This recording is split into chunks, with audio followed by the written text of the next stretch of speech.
जब सुपरस्टार रजनीकांत ने खुद डायरेक्टर आदित्य धर को बाप ऑफ बॉक्स ऑफिस कहा तो पूरी फिल्म इंडस्ट्री दंग रह गई। इस फिल्म का क्रेज इतना बड़ा था कि कनाडा के थिएटर्स को अपने नो इंटरवल के सख्त नियम को तोड़ना पड़ा ताकि ऑडियंस की भारी मांग पूरी हो सके। इस चार्ट में दिख रहा है कि कैसे फिल्म ने ग्लोबल बॉक्स ऑफिस पर 850 से 1000 करोड़ रुपए की कमाई करके इंडस्ट्री के सारे पुराने रिकॉर्ड्स ध्वस्त कर दिए हैं।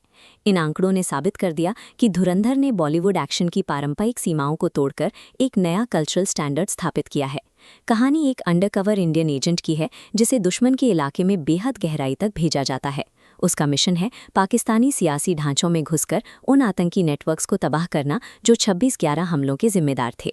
इस खुफिया जंग का सबसे बड़ा केंद्र है कराची का लियारी नेबरहुड, ये तंग और खतरनाक गलियां जहां गैंग्स का राज चलता है।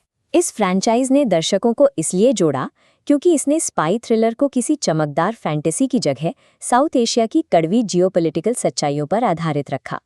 प्रोटैगनिस्ट की शुरुआत जसकिरत सिंह रांगी से होती है, एक 21 साल का आर्मी एस्पिरेंट जो अपने परिवार की हिंसा का घाव लेकर बड़ा हुआ है। लेकिन मिशन के लिए वो हमजा अली मज़ारी बनता है, एक ऐसी शख्सियत जिसे रैथ ऑफ गॉड कहा गया और जिसने लायरी के अंडरवर्ल्ड पर पूरी तरह कब्जा कर लिया। इस पूरे खेल का मास्टरमाइंड है इंटेलिजेंस डायरेक्टर अजय सान्याल, जिसका सिर्फ एक ही मकसद है, हर कीमत पर राष्ट्रीय सुरक्षा। सान्याल का ये किरदार भारत के वर्तमान national security adviser Ajit Doval से प्रेरित है, जो अपनी स्ट्रेटेजिक सोच के लिए पहचाने जाते हैं। जसकिरत को इस रास्ते पर लाने के लिए सान्याल ने गुरु ग्रंथ साहिब की आयतों का उपयोग किया ताकि एस्पियोनाज एक पवित्र कर्तव्य लगे। इस कहानी को एसपी चौधरी, असलम जैसे बेरहम ऑफिसर्स और बड़े साहब जैसे खुफिया आतंकी मास्टरमाइंड्स और भी असली बनाते हैं। इस इमेज में दिख रहे दाऊद इब्राहिम ही फिल्म के बड़े साहब के किरदार की असली दुनिया की पहचान है। इन किरदारों को असली ऐतिहासिक हस्तियों से जोड़कर कहानी में एक ऐसी गंभीरता आई है जो आम स्पाई फिल्मों में नहीं मिलती। फिल्म ने ऑपरेशन लियारी का उपयोग किया है। ये पाकिस्तान में गैंग्स के खिलाफ हुए एक असली क्रैकडाउन की कहानी को इंडियन स्पाई की जीत से जोड़ता है। फिल्म उन पुराने दर्दनाक यादों को कुरेदती है, जैसे 1999 का IC-814 प्लेन हाईजैकिंग, जो जसकीरत के बदले की आग को और भड़काती है। 2001 के संसद हमले की ये तस्वीर दिखाती है कि कैसे भारत ने अपनी काउंटर टेररिज्म स्ट्रैटेजी को बदलकर आक्रामक खुफिया ऑपरेशन शुरू किए।